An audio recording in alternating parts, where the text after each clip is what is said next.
Welcome to study with MS. जैसा कि आप सभी को मालूम है कि जो हिमाचल प्रदेश पीजीटी के एग्जाम है उसकी शुरुआत हो चुकी है और आज हमारा उसका पहला ही एग्जाम था। ये था हिंदी का। आज हमारे हिमाचल प्रदेश जो पीजीटी है इसके हिंदी का एग्जाम था आज 7 मार्च को।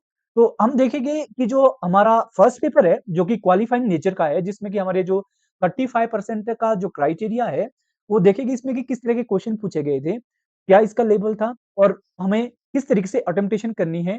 जो आने वाले हमारे दूसरे पीजीटी के एग्जाम है उनके लिए काफी हेल्पफुल रहेगा, क्योंकि आज पहला ही एग्जाम था पीजीटी का हिंदी का। बाकी जो सारे के सारे सब्जेक्ट है वो आने वाले टाइम में उनके सारे के सारे जो एग्जाम हो गए पीजीटी के उनके लिए काफी बेनिफिशियल रहेगा। और जो हमारा ये एनालिसिस है वो आज के पेपर के लिए भी रहेगा कि जो आपके 35% का जो क्राइटेरिया है वो पूरा हो रहा है कि नहीं हो रहा है। सो आप लोग पूरा पेपर ध्यान से देख लेना। ठीक है, तो शुरू करते हैं। यहाँ पे हमारे पास पहला एक क्वेश्चन पूछा गया था, निम्न में से कौन सा संगठन भारत की जो राष्ट्रीय आय है इसका अनुमान लगाता है।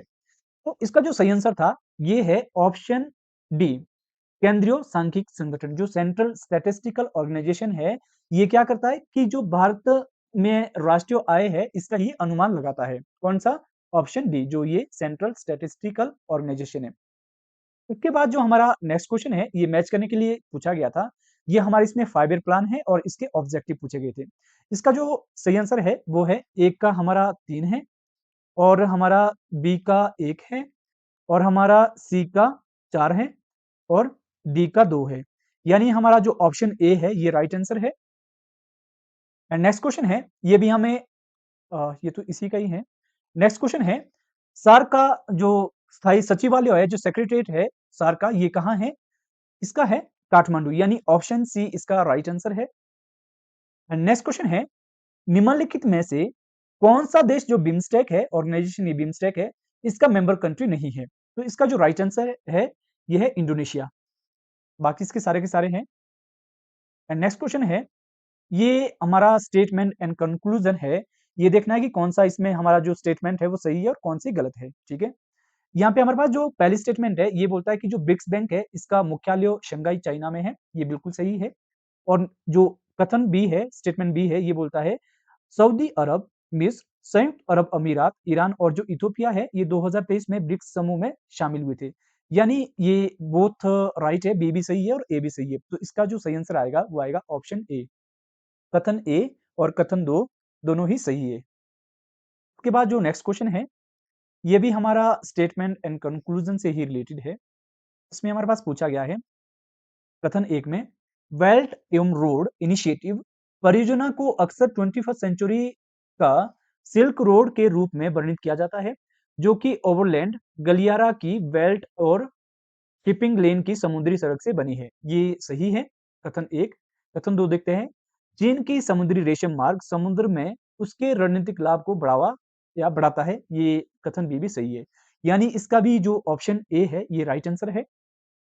एंड नेक्स्ट क्वेश्चन है, निम्नलिखित में से कौन सा कथन भारत की संघीय राजनीति के बारे में सत्य नहीं है?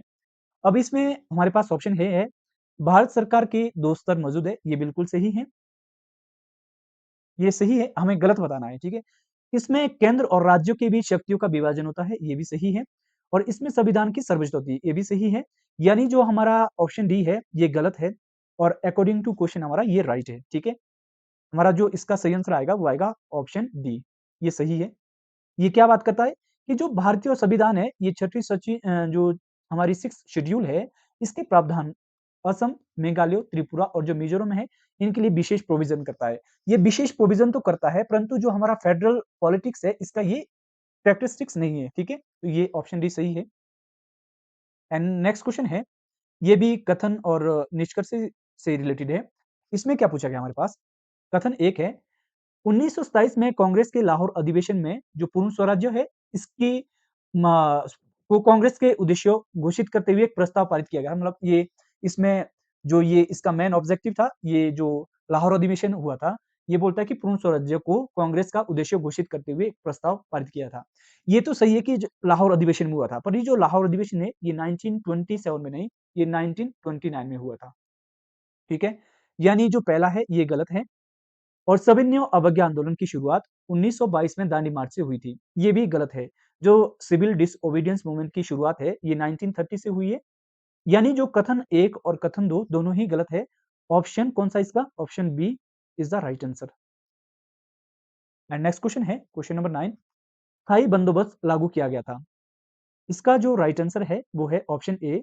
ये 1793 में जो लॉर्ड कॉर्नवालिस है इनके द्वारा बंगाल और बिहार में ये इम्प्लीमेंट किया था। एंड नेक्स्ट क्वेश्चन है क्लाउडिया गोल्डन को आर्थिक विज्ञान में काम करने के लिए जो नोबल मेमोरियल पुरस्कार मिला है ये इनको किस क्षेत्र में मिला है? ये मिला इनको ऑप्शन बी श्रम बाजार में महिलाओं की ऐतिहासिक और समकालीन भूमिका के लिए मिला इनको। नेक्स्ट क्वेश्चन है, ये भी हमारा स्टेटमेंट एंड उसी से रिलेटेड है कंक्लूजन से। इसमें क्या है? प्रधानमंत्री जो कथन 1 है, प्रधानमंत्री के इंडिया टेक विजन का लक्ष्य भारत को दुनिया में सबसे तेजी से बढ़ती नवप्रवर्तन अर्थव्यवस्था बनाना है। ये गलत है। पहला गलत है और दूसरा क्या है? कथन 2 आर्टिफिशियल जो इंटेलिजेंस शिखर सम्मेलन है, ये 2023 पर वैश्विक साझेदारी की मेजबानी दिल्ली में की गई थी। ये सही है, कथन बी सही है। यानी इसका जो राइट आंसर आएगा, वो आएगा कथन 1 गलत है और कथन 2 सही है। और जो क्वेश्चन नंबर 12 है, इसमें पूछा गया था, प्रधानमंत्री नरेंद्र मोदी के नेतृत्व में वाली जो ये एनडीए की गवर्नमेंट है, इसके द्वारा कौन-सी जो नीति है, उसकी शुरुआत नहीं की गई है? स्टार्टअप की गई है, अटल इनोवेशन मिशन की गई है और ये जो राष्ट्रीय नवप्रवर्तन परिषद की स्थापना है, ये नहीं की गई है। ये कांग्रेस की गवर्नमेंट के टाइम पीरियड में की गई है, 2007 में। 2007 में नहीं, 2010, 2010 है। और जो ये है, क्या है? आरकेवीवाई ये जो रफ़्तार है, इसकी रफ़्तार की ये भी है। नेक्स्ट क्वेश्चन है, फरवरी 2024 में प्रधानमंत्री नरेंद्र मोदी द्वारा किस देश में जो ये बीएपीएस है, स्वामी नारायण टेम्पल का उद्घाटन किया गया है? ये इसका जो राइट आंसर है, ये अबू धाबी है, संयुक्त अरब अमीरात। नेक्स्ट क्वेश्चन है, भारतीय जनरेटिव ये एआई प्रौद्योगिकियों में से कौन-सा टूल टेक्स्ट इनपुट के आधार पर यथार्थवादी तस्वीर को तैयार करता है? इसका है चैट जीटीपी यानी ऑप्शन ए इसका राइट आंसर है। नेक्स्ट क्वेश्चन है, संसद ने सार्वजनिक परीक्षा विधेयक 2024 कब पारित किया? में अनुचित साधनों के उपयोग को रोकना है। साथ ही कितनी कार्रवाइयां सार्वजनिक परीक्षाओं में अनुचित साधनों का उपयोग करने के लिए की गई है? इसका जो राइट आंसर है, ये है 6 फेब 2024 ये और 15 कार्रवाइयां यानी सी इसका राइट आंसर है। नेक्स्ट क्वेश्चन है क्वेश्चन नंबर 16। निम्नलिखित में से कौन सी नदी हिमाचल प्रदेश से नहीं गुजरती है? आपको पता है झेलम नहीं गुजरती, ब्यास भी गुजरती है, रावी भी और सतलुज भी। नेक्स्ट क्वेश्चन है, ये स्टेटमेंट से रिलेटेड है। इसमें हमारी स्टेटमेंट एक जो कथन एक है, ये बात करती है नाट्य नृत्य को दुनिया के सबसे बड़े लोक नृत्य के रूप में Guinness book of world records में सूचीबद्ध किया गया था।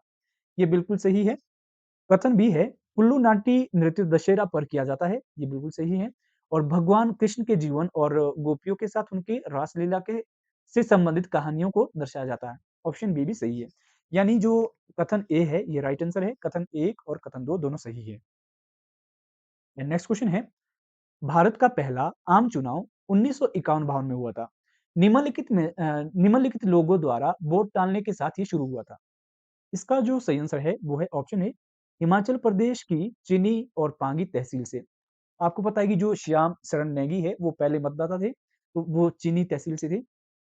नेक्स्ट क्वेश्चन है, हिमाचल प्रदेश को मुख्य आयुक्त के रूप में किस वर्ष और तारीख में गठित किया गया था और कितनी पहाड़ी रियासतों का विलय इसमें किया गया था? इसका जो राइट आंसर है ये सबको पता है 15 अप्रैल 1948 और ये 30 रियासतों को मिला के बना था। नेक्स्ट क्वेश्चन है, ये फिर से स्टेटमेंट से रिलेटेड है। कथन 1 में पूछा गया है, बोला गया है, हिमाचल प्रदेश विधानसभा ने पंचायती राज जो अधिनियम 1994 है, ये पारित किया, जिसे 23 अप्रैल 1994 को लागू किया गया था। ये बिल्कुल सही है। और नेक्स्ट है, कथन बी क्या बोलता है, हिमाचल प्रदेश में पंचायती राज जो अधिनियम की धारा है, वो 97 डी के अनुसार जो एससीज के लिए वो आरक्षण केवल ग्राम और ब्लॉक स्तर पर प्रदान किया गया है। ये गलत है, ये आर्टिकल 243 डी है, 243 डी है, ठीक है? यानी इसका ऑप्शन ए सही है और कथन 1 सही है और कथन 2 गलत है। एंड नेक्स्ट क्वेश्चन है क्वेश्चन नंबर 21। इसमें पूछा गया है कौन सा कथन गलत है? इसमें हमें गलत बताना है। इसमें जो हमारे पास ऑप्शन ए ये बिल्कुल सही है। सम्राट जहांगीर के कांगड़ा अभियान का उल्लेख उसकी आत्मकथा तुजुक-ए-जहांगीरी एक महत्वपूर्ण हमारे पास सोर्स है। और बी क्या बोलता है? नगरकोट किले की घेराबंदी तथा विजय का उल्लेख सुल्तान फिरोज शाह के तुगलक जो टाइम था, इनके समकालीन तथा फारसी स्रोतों से मिलता है। तो आपको पता ही है कि जो या ये कांगड़ा से जो ज्वालामुखी टेम्पल है, वहाँ से 1300 जो बुक्सों को लूटा था, उसको भी इन्होंने उसी में जो फारसी थी उसमें उसका वो किया था, ट्रांसलेशन किया था, तो ये भी सही है। तो इसका हमें उसमें उल्लेख मिलता है, ठीक है। और सी बोलता है कांगड़ा किले की विस्तृत जानकारी हमें कैश फतेह कांगड़ा में नहीं मिलती, ये बिल्कुल सही है। तो इस तरीके से जो हमारा ऑप्शन डी है ये बिल्कुल गलत है, ठीक है। एंड नेक्स्ट क्वेश्चन है, ये हमें वो करना था, क्रॉस करके ये मिलाना था, मैच करना था ये। यहाँ पे हमारे पास जो लीला सबसे पहला है हमारे पास जस्टिस बी के मल्होत्रा। अब जस्टिस बी के मल्होत्रा का जो हमारा आएगा 1 का 2, ठीक है। और फिर हमारे पास है लीला सेठ, लीला सेठ है का हमारे पास बी का 3 है। और फिर जस्टिस ये है भवानी सिंह, इसका हमारे पास आएगा सी का 1 है। और जो जस्टिस एस के सेठ है, इसका 4 का 4 है। तो ये इसका राइट आंसर है, यानी इसका ऑप्शन ए राइट आंसर है। एंड नेक्स्ट क्वेश्चन है क्वेश्चन नंबर 23। हिमाचल प्रदेश में पाई जाने वाली जो स्थानीय पेड़ पौधों की वनस्पतियां हैं जो कि वेस्टर्न हिमालयों में पाई जाती है, वो कितने परसेंट है? इसका जो राइट आंसर है ये है 95%। एंड नेक्स्ट क्वेश्चन है भारत के भूकंपीय मानचित्र क्षेत्र में जो भूकंपीय क्षेत्र ये 1983 1993 और 94 में चतुर्थ संशोधन के बाद हिमाचल प्रदेश को कौन से जोन में रखा गया है? ऐसे तो जो हिमाचल प्रदेश आता है ये ज़ोन 4 और 5 में आता है। और इसका जो 4 और 5 यहाँ पे राइट आंस इन्होंने ऑप्शन में नहीं दिया है, तो इसका 3 और 4 ये आएगा क्षेत्र 3 और 4, यानी ऑप्शन बी राइट आंसर है। Question number 25। 1952 से 56 के मध्य हिमाचल प्रदेश विधानसभा ने लगभग 55 वैधानिक कानूनों को पारित किया, जिसमें से कई जो प्रगतिशील कानून भी थे। निम्न वैधानिक कानूनों में से कौन से कानून सामाजिक और आर्थिक दृष्टि से कम प्रगतिशील माने जा सकते हैं? इसका जो आर्थिक और सामाजिक दृष्टिकोण से कम, ये हमारा ऑप्शन सी राइट आंसर आएगा, हिमाचल प्रदेश भाषा बिल 1952। एंड नेक्स्ट क्वेश्चन है क्वेश्चन नंबर 26। इसमें हमें देखना है कि कौन सा कथन गलत है, इसका चयन करना है, गलत का करना है। तो इसका जो हमारे पास पहला है, चीनी गांव के विपरीत कैलाश और खक्सर पर्वत का जो पवित्र स्वरूप है, कैलाश पर्वत को मृत आत्माओं का आवास तथा खसकर जो शिव का है वो स्थान है, निवास स्थान है। ऑप्शन ये सही है, हमें गलत देखना है। श्रीखंड, इसकी हाइट कितनी बोली इन्होंने? 18,626 फीट। 15-20 क्षेत्र में स्थित चोटी पर शिव की सोने की आकृति है, जिसके समक्ष भक्त चर्च का कप जाप जलाते हैं। ये गलत है, यानी ये गलत है। तो हमारा यही राइट आंसर आएगा, ठीक है। हमारी ए, सी, डी ये सही है और जो हमारा बी है ये गलत है। और जो राइट आंसर आना है इस क्वेश्चन का अकॉर्डिंग टू जो ये हमारा पीजीटी का क्वेश्चन पेपर है वो बी आना है, ठीक है। नेक्स्ट क्वेश्चन है, किस मुगल शासक के समयों कांगड़ा में हमें फर्स्ट टाइम नई सांस्कृतिक पहचान का ऐसा मिश्रण मिलता है जिसमें पारंपरिक भारतीय संस्कृति तथा फारसी कोर्ट लाइफ जो अदालती जीवन का है वो अद्भुत मिश्रण हमें प्रतीत होता है। तो इसका सभी को पता है, ये अकबर इसका राइट आंसर है, ऑप्शन डी। नेक्स्ट क्वेश्चन है, सही कथन का चुनिए। इसमें हमें देखना है कौन सा हमारा सही है। ये बोलता है हिमाचल प्रदेश में जो कुल कृषि योग्य भूमि है, इसका 60% का जो क्षेत्र वो वर्षा से सिंचित होता है। ये 60% नहीं, ये 80% होता है, 50%, यानी पहला गलत है। सिरमौर जिले में सबसे अधिक वर्षा होती है, ये तो आपको पता है कि सिरमौर जिले में सबसे अधिक नहीं होती है। चंबा और कांगड़ा मंडी क्रमशः इसके बाद आते हैं। सबसे ज्यादा तो कांगड़ा में होती है, तो ये भी गलत है, यानी दोनों के दोनों गलत है, यानी option B is the right answer. And next question है, हिमाचल प्रदेश में जो फल उत्पादन है 2020-21 में योगदान के अनुसार निम्न जिलों को बढ़ते क्रम में लगाइए। इसमें बढ़ते क्रम में लगाना कि सबसे कम कहाँ होते हैं, फिर ज्यादा कहाँ होते हैं। तो इसमें सबसे जो कम है वो किन्नौर में होगी, फिर उसके बाद मंडी आएगा, फिर कुल्लू आएगा, फिर शिमला आएगा। इस तरीके से हमारा 4 सबसे पहले आएगा, फिर 2, 3, 1 यानी C is the right answer. And next question है, आवधिक श्रम बल सर्वेक्षण 2021-22 के अनुसार हिमाचल प्रदेश में जो बेरोजगारी की दर है, अनएम्प्लॉयमेंट की जो रेशियो है, ये कितनी है? ये है 4%। जो भी 2023-24 में है, 2023-24 में है, ये 4.4 है। और जो अकॉर्डिंग टू 2021 के अकॉर्डिंग है, ये हमारी 4% है, यानी जो बी है ये इसका राइट आंसर है। 31 में पूछा गया है, Jaiveer fail dash the chair. इसमें जो हमारे पास ऑप्शन में आना है वो option A is the right answer from question number 32, one should do dash duty. इसमें भी हमारे पास ऑप्शन ए राइट आंसर है, वंस। एंड नेक्स्ट है 33, 34, in each question select the appropriate word that is opposite in meaning the underline word. हमें जो underline यहाँ पे किया गया है, इसका हमें क्या बताना है? ऑपोजिट वर्ड बताना है।